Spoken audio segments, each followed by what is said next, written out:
Okay, happy Saturday racing bayang karerista at cancel nga yung Thursday racing natin, no? Pero same program, same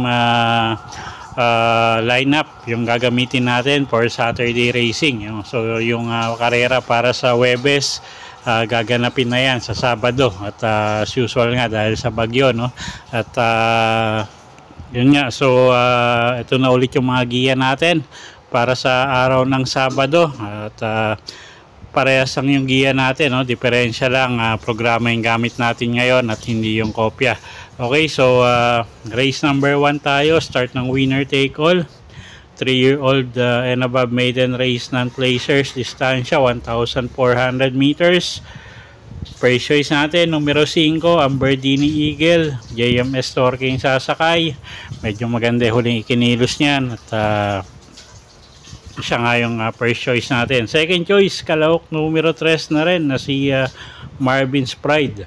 Boji Henson naman yung sasakay dyan. Siya yung tingin kong pwedeng magbigay ng laban sa numero 5 at baka malyamado pa nga to, no? Yung kalahok numero 3. Okay, so sa race 1, first choice numero 5, Amberdini Eagle. Second choice numero 3, Marvin's Pride. Okay, race number 2 tayo, start ng pick 6. Class 5, 6 to 10 bracket, distansya 1,200 meters. 7 kalahok, first choice natin, kalahok numero 1, Laguna de Bay, Michael Diaz de Jesus yung re-renta dyan at gamay nung hinete yan at medyo magang na yung laban niya ngayon. Second choice natin, kalahok numero 4, yung de banderang Professor Jones, JB Hernandez naman yung sasakay dyan. Tingin ko pag nakakuha ng harapan to, malaki panalo. So second choice natin yan. Okay, so sa race number 2, ang first choice nga natin, kalahok numero 1 na si Laguna de Bay at second choice natin yung kalahok numero 4 na si Professor Jones. Okay, race number 3 tayo, start ng pick 5, class 5, 11 to 15 bracket. Distansya natin dito 1,200 meters. Gaya na sinabi ko, anybody's race to, lahat to may panalo. At first choice natin dito, kalahok numero 5, Seychelles, CL Advincula yung sasakay dyan, isang diremating kabayo. At medyo marami tayo nakikitang pwedeng magbakbakan sa unahan dito, so baka makinabang yung mga deremate. So first choice natin numero 5, Seychelles. Second choice numero 1, Tugatog, Jan Alvin Gusi naman yung sasakay dyan. At third choice natin dito, pangdehado, numero 8 na si Blue Thunder, gagabayan naman yan ni Noel Lunar. Okay, so sa race number 3, first choice nga numero 5, Seychelles. Second choice, kalahok numero 1 na si Tugatog. Third choice natin, kalahok numero 8, Blue Thunder. Okay, race 4 tayo, start ng pick 4, class 5-5 non-placers, distansya 1,200 meters. First choice natin dito, kalahok numero 3, Dancing Queen, Charles Reyes yung sasakay dyan. Siya yung nakikita kong pwedeng magdala ng marcha dito at wala tayong nakikitang pwedeng magbigay ng pressure sa kanya sa unahan, no? So first choice natin yan, kalahok numero 3 na si Dancing Queen. Siya na rin yung may pinaka best time dito sa distansya na to. Okay, so first choice natin yan, numero 3 nga, Dancing Queen. Second choice, kalahok numero 1 na si Queensland, Pati Dilema naman yung sasakay dyan, gamay nung hinete, isang deremating kabayo. Okay, so sa race 4, first choice numero 3, Dancing Queen. Second choice numero 1, Queensland. Okay, race 5 tayo, class 4, 16 to 21 bracket, distansya 1,200 meters.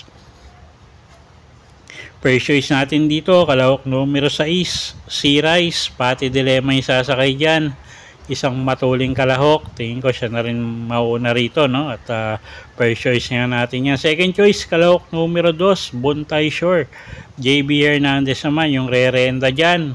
Isang matuling kalahok din, pero pwedeng isunod yung kabayong yan. So siya yung second choice nga natin dito. At third choice, kalahok numero 7, Frosty Raven.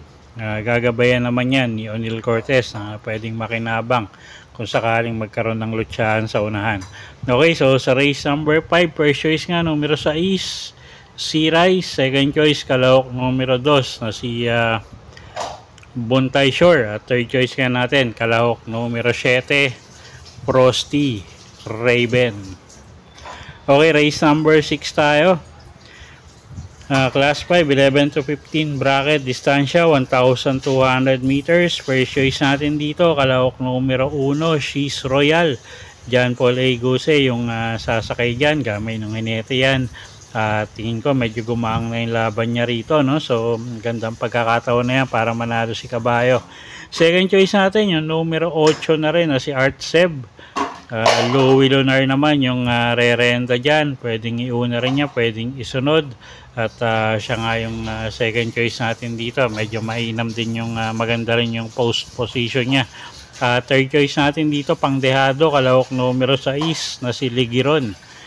Gagabayan naman niya ni A.R. Villegas. Okay, so sa race 6, first choice nga numero 1, She's Royal. Second choice, kalahok numero 8, Art Seb. At third choice natin, pangdehado, numero 6, Ligiron. Okay, race 7 tayo. Last and final race for the day. Class 5, 6 to 10 bracket, distansya 1,200 meters. Okay, first choice natin dito, kalahok numero 6, Waray na Maydapa. JM Estorque yung sasakay dyan, gamay ng hinete at isang deremating kabayo. Second choice natin, kalahok numero 1, galing sa bakasyon na si Cat Bite. YL Bautista naman yung re-renta dyan. At medyo gumangin laban ngayon. Third choice natin dito, kalahok numero 4 na si Golden Petita. Sasakyan naman yan ni AP Asuncion. Okay, so sa race 7, first choice nga natin, kalahok numero 6, Waray na Maydapa. Second choice, kalahok numero 1 na si Cat Bite. At third choice natin, kalahok numero 4 na si Golden Petita. Okay, so yun po yung mga giya natin para sa araw ng Sabado, July 26, 2025. Sana po yung makatulong sa pagpili nyo ng mga tatayaang kabayo. Inulit ko po, kayo pa rin po masusunod kung saan nyo itataya yung pinagpaguran yung pera. Good luck po at happy Saturday racing, bayang karerista. Keep safe po tayo sa bagyo. At safety first po lagi.